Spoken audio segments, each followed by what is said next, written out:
Bom, boa tarde a todos. Meu nome é Gabriel Coelho Teixeira, sou editor da LE Editora e minha ideia aqui é fazer um comentário bem sucinto a respeito da obra memorialística de Herbert Salles, O Subsidiário. Nesse vídeo especificamente minha atenção vai ser voltada mais para o volume 1. O Subsidiário foi publicado em 3 volumes, né?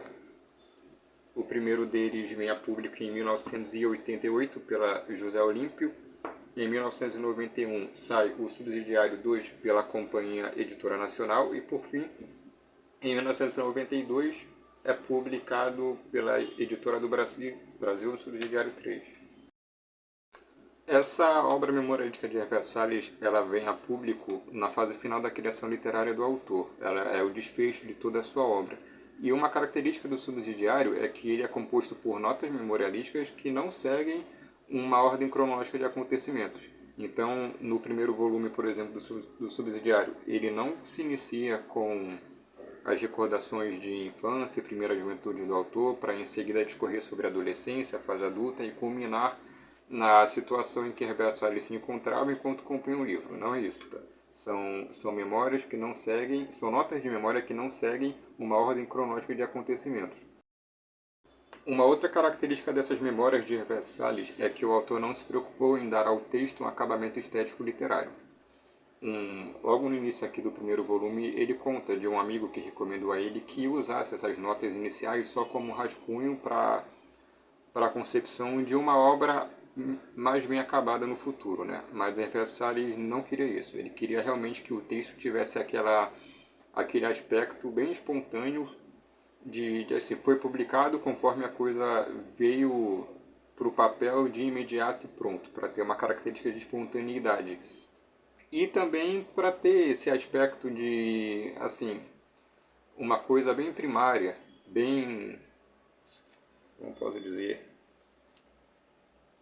ele queria realmente que o livro tivesse esse aspecto de rascunho.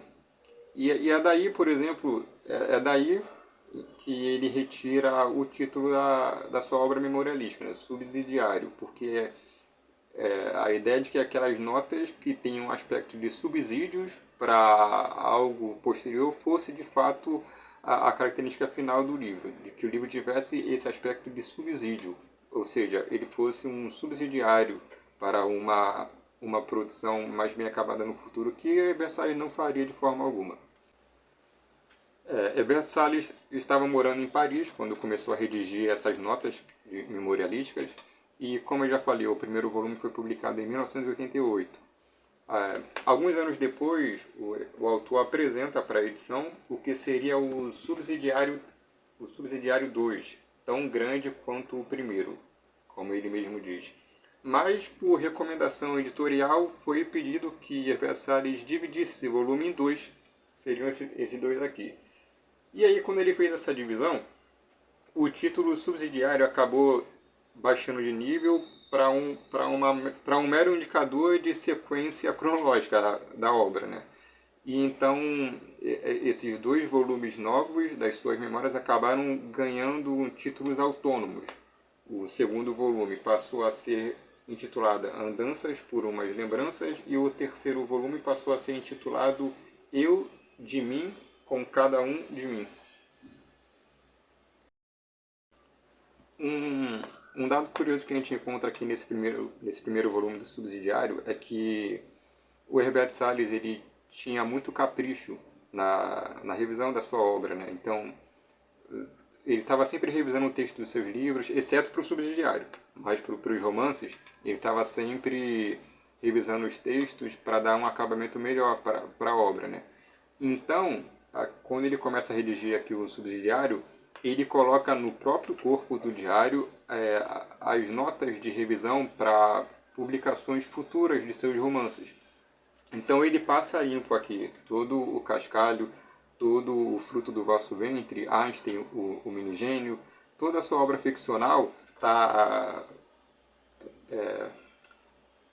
de toda a sua obra ficcional, ele escreve aqui no livro uma série de notas de revisão e exige que essas notas sejam levadas em consideração em publicações futuras, para quando ele não estivesse mais vivo, né? E aí acaba sendo criada a seguinte situação, né? Porque, vamos lá, caso a obra de Herberto Salles venha a ser reeditada, o editor precisa ter feito a leitura do subsidiário para obter ali o conhecimento das correções que ele exigia que fossem, que ele exigia que fossem feitas nos seus romances.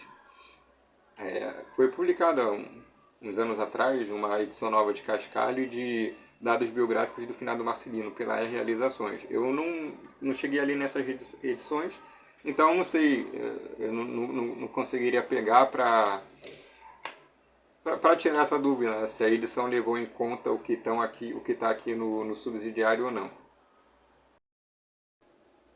Fora isso, uma coisa, quer dizer, outra coisa que a gente encontra aqui nas memórias de Alberto Salles é a convivência que ele teve com Marques Ribeiro, que foi seu grande amigo, com Josué Montello, com Aurélio Buarque de Holanda.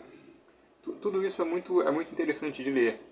Por exemplo, nas primeiras partes aqui do livro, ele narra bastante o início da sua amizade com Herberto Salles, com Marques Ribeiro, perdão. Herberto Salles estava morando em Andaraí ainda, era um jovem, e Marques Ribeiro estava no Rio de Janeiro, já era um autor consagrado. Herberto Salles acompanhava Marques Ribeiro pelas revistas e um dia escreveu uma carta para ele, né? E Marques Ribeiro respondeu. E a partir daí eles passaram a trocar cartas constantemente, até que Herberto Salles foi para o Rio de Janeiro e passou a morar com Marques Ribeiro por um tempo, e daí surgiu ali uma amizade entre os dois que foi para o resto da vida. Josué Montello, por exemplo, nesse tempo que Herberto Salles está morando em Paris, ele tem muitos encontros com Josué Montello, porque Josué Montello também está morando por lá, né? E foi devido a Josué Montello que Herberto Salles foi parar em Paris.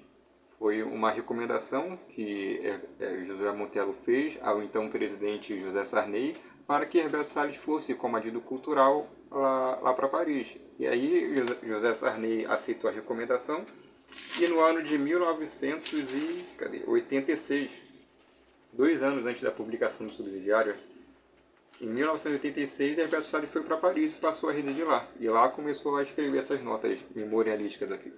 E então, morando em Paris, ele acaba registrando aqui no subsidiário as notas em torno das viagens que faz lá pela França, a crítica social também que ele faz de alguns brasileiros que moram por lá ou que vão viajar para lá passar uma temporada. Ele também comenta bastante sobre o meio cultural francês, o meio editorial, e faz uma comparação, né, do meio editorial da França para o meio editorial aqui brasileiro, criticando o brasileiro quando comparado com a França. Tudo isso é realmente muito interessante de se ler.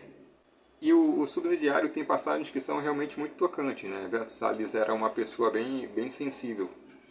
Então, quando ele recebe a notícia do suicídio de uma pessoa que ele conhecia, que era próxima, ele faz lá uma nota sobre esse acontecimento, e aí essa nota puxa a recordação de outro suicídio de conhecido dele. Ele também, quando está falando sobre a sua infância, ele conta um pouco sobre o pai, que ele conta de um castigo que o pai deu nele, né? Alguma coisa que aconteceu, e como castigo o pai prendeu ele num quarto escuro, mas que nem por isso ele guardava nenhum rancor do pai, muito pelo contrário, amava muito. E deixa eu ver. E também ele é bem sensível quando quando ao longo das suas recordações ele vai colocando notas sobre os amigos e conhecidos que vão morrendo, né? Ao longo desse período aqui em que ele escreve as notas. Uma das pessoas cuja morte esse subsidiário aqui dá testemunha é o Gilberto Freire. O Herberto Salles, quando recebe a notícia do falecimento de Gilberto Freire, ele narra ali que ele faz uma sequência de notas, né? Que teve algum contato com Gilberto Freire, não foi nada muito próximo, muito íntimo, mas que era alguém que ele admirava muito, então ele faz uma série de observações sobre a pessoa de Gilberto Freire, a obra, tudo aquilo que Gilberto Freire produziu, a sua importância para a cultura brasileira. E esse primeiro volume do Subsidiário, apesar dele não ter um acabamento estético, literário ali para a obra, ele tem uma característica que não se repete nos volumes seguintes, né? Que, assim, quando você começa a ler o livro, o livro se inicia na metade de uma frase. E quando você termina a leitura do livro, ele termina também na metade de uma frase que é exatamente onde inicia o livro. Então, o livro começa pelo fim e termina pelo começo. Tem essa característica circular.